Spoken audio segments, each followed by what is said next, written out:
guys, welcome back to another episode of Slipping Out. In this one we'll be continuing where we left off last time around by going behind the scenes, taking a look at Life is Strange Before the Storm episode 2.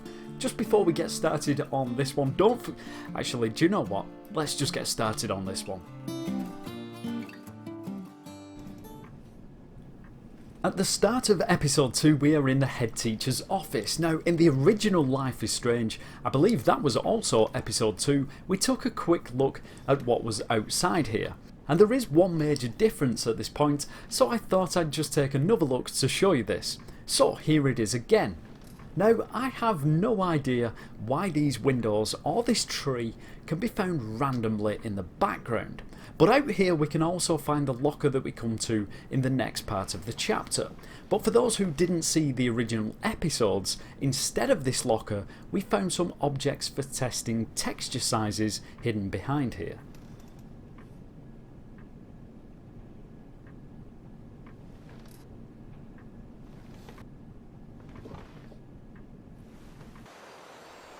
During this episode, and probably episode 3 as well, we'll be comparing some more of the locations that we visit during the original Life is Strange, as we do tend to revisit them throughout the chapters in Before the Storm. And one of the main locations is the Junkyard. Now, to take a look at this was requested on my Twitter, so here it is. Overall, the layout is not too much different. We still have the small house that's located just down the road leading away from the entrance, and also the train tracks running alongside, although there are some slight changes to the objects that we see within the junkyard.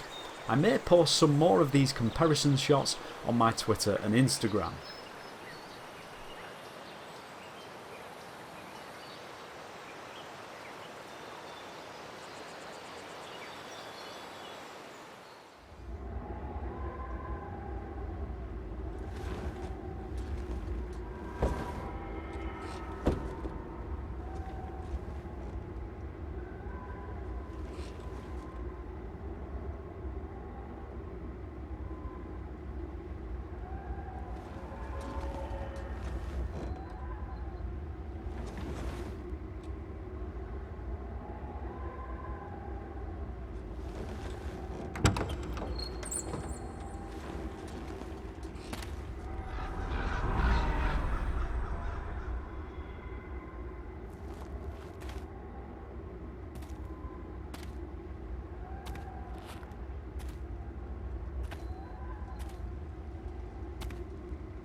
One of the main features in this dream sequence that I really wanted to take a close look at was the fire that burns in the forest in the background, and it is pretty clever how it's done.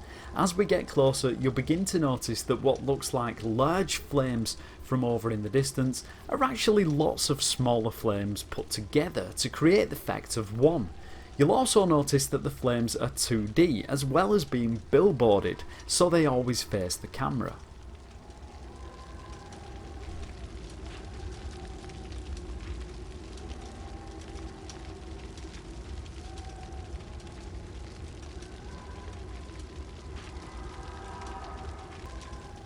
But it wasn't only the flames I was interested in.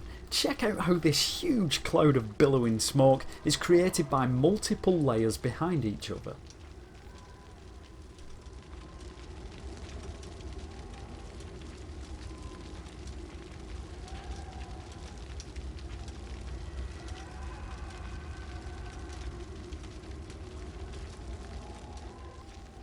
Also, you may not realise it from the normal view, but take a look just how far from us the fire is, and then how far away from the fire the smoke is. Considering we never leave this tiny section of the map, the surrounding area is pretty damn big.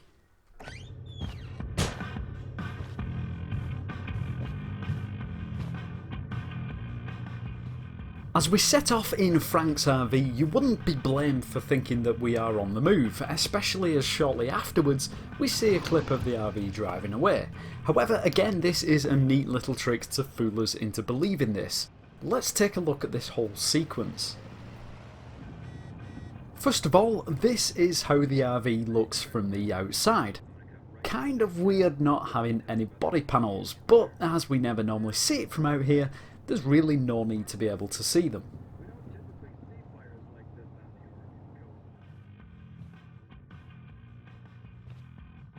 So let's take a look at this little trick I mentioned earlier.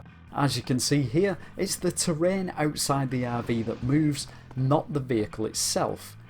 Probably most of you already guessed that, but what about the clip of it driving away then? Well, that's done on a totally separate section that loads up.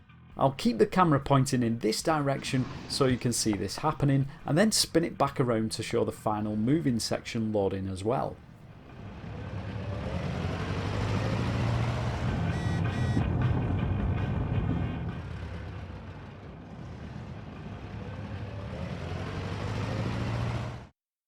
Another location that we can compare is the boys' dorms. Now, in the original, when outside, we could see some terrain like hills and the ocean. Here, at this point, other than the trees that we can see out of the window, there's simply just a skybox.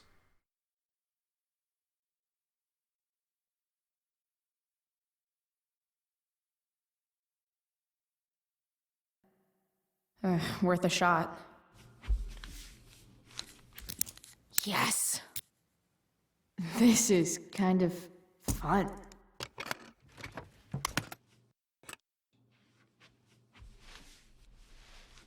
Ah. Did little Drew beat you up too? It seems Drew doesn't have too many valuables to keep in his chest, but let's take a look at the scene where we hear him being beaten up outside the room. I was surprised to see some of the character movements that take place during this scene that we wouldn't normally be able to see. You want to go another round? Doesn't matter. Mikey, get your stuff, let's move. Drew, relax. Slow down. Where's my money, Drew?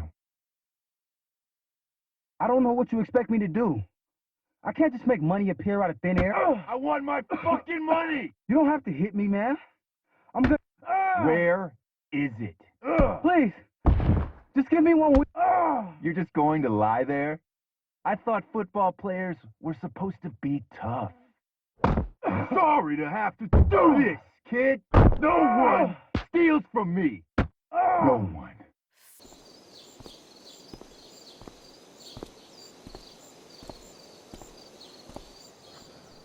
Backstage at the Tempest play now, and when I took the camera inside the dressing room tent, I was surprised to see that Victoria was missing, as she is inside once we enter. However, then I spotted this strange item on the floor that I hadn't noticed whilst playing through the chapter. So, went to check it out and take a look. It is actually Victoria's head just poking through the ground.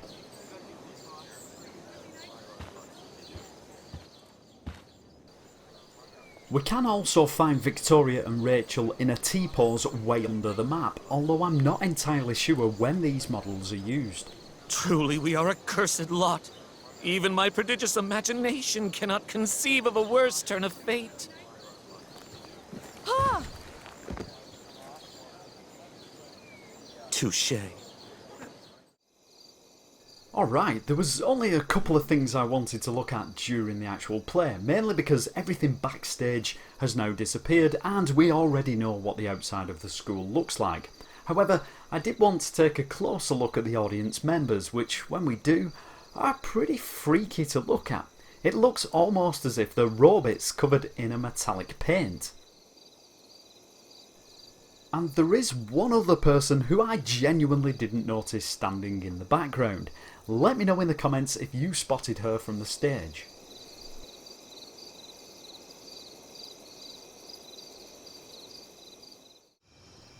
Throughout this episode we've taken a look and compared a couple of different locations with the original Life is Strange, but there are of course some new locations in Before the Storm that we haven't visited previously. like for instance this scene that takes place on the streets near Rachel's home. So let's take a quick look around. You may have noticed that Rachel's house is currently nowhere to be seen, but it does appear a little later on and I'll show how that works. However, the kiss is a good opportunity to show how the characters work and how they're made to move and even float just to get the right camera shots, whilst all the player is seeing is the kiss on screen.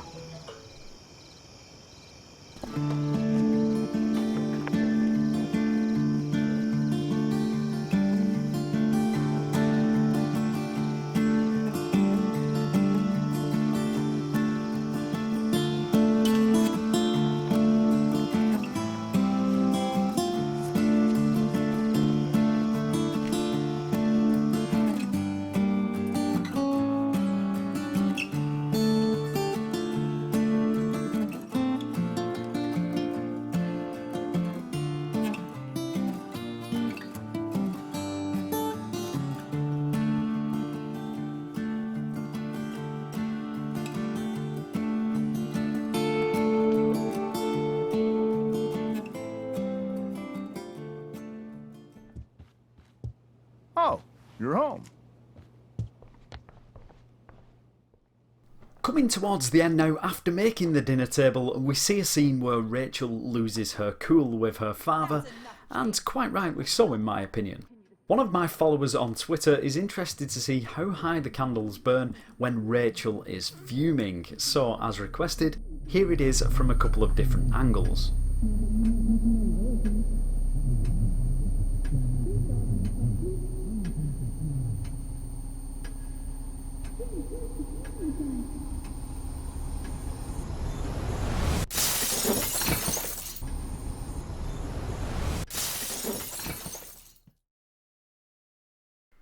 Well, there we go, that brings us towards the end of this episode. Coming next time, we'll be taking a look at the hospital, Chloe's bad driving, and of course finishing off these episodes with the final scenes. Thank you so much for watching, and also a huge thank you to the following for their contributions towards the channel. It all goes back into making more of these episodes. But for now, and as always, until the next time, take care guys.